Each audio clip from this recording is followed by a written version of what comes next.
May 17th, 1839, unsettling news arrived from near Nacogdoches. A Mexican agent named Manuel Flores had been hunted down after killing some surveyors. On his body were found documents that revealed a troubling plan. The Mexican government was attempting to enlist Indian tribes against the Texas settlers. The discovery confirmed what many had feared. The unrest was not random. It was coordinated. President Mirabeau B. Lamar, supported by public sentiment, made a decisive determination. The East Texas Indians would be removed from the Republic. Negotiation would be attempted, but force would be used if necessary. By the end of May, the call went out for volunteers. Durham answered again. This time, he did not ride alone. He was joined by his eldest son, William, now grown enough to bear arms. Before departing, Durham prayed with his family. He placed his hands upon William's shoulders and spoke quietly. He did not promise safety. He spoke instead of duty, restraint, and faith. Together, father and son rode to join Captain Henry Madison Smith's volunteer rangers. Under Major General Thomas Rusk's 2nd Regiment, 3rd Brigade. Around them gathered hundreds of men, some seasoned, others new to war, all bound for a campaign that would reshape East Texas forever. By early summer of 1839, the campaign against the East Texas Cherokee had begun. The march was slow and deliberate. Summer heat pressed down upon the column as they moved through pine forests and along creeks.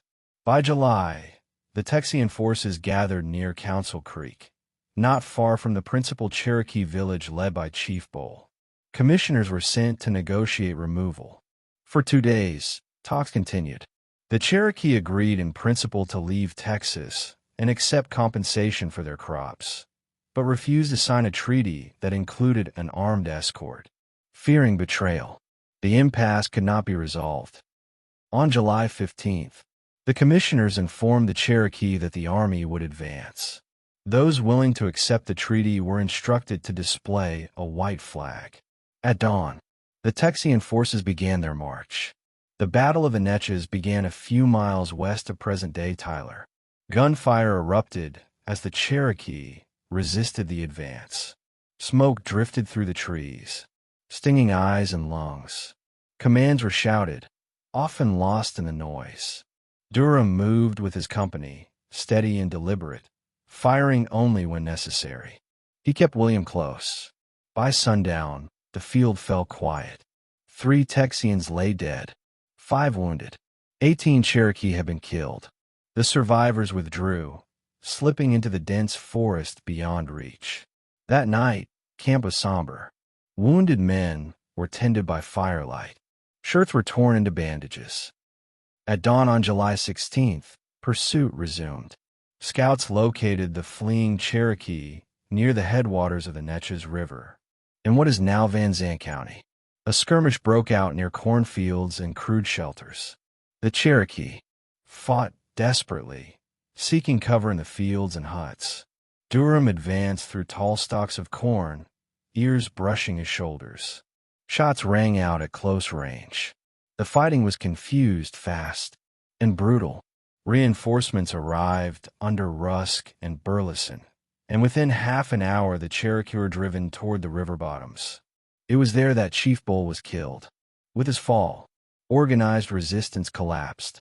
More fighting followed near Grand Saline, where the last significant resistance was broken. By the end of the engagements, more than 100 Cherokee were estimated killed or wounded. On July 24th, the pursuit was abandoned. Most of the Cherokee had fled beyond the Republic into Arkansas Territory. The campaign was effectively over. The march home was slower. The men spoke little. Each carried memories he would bear for the rest of his life. When he finally neared home, smoke rose from the cabin chimney. Susan stood waiting. Children gathered close. Durham and William dismounted. Weary but alive, they embraced their family. The war was over. The next video is on its way. Don't forget to like, subscribe, and hit that notification bell so you don't miss the next one.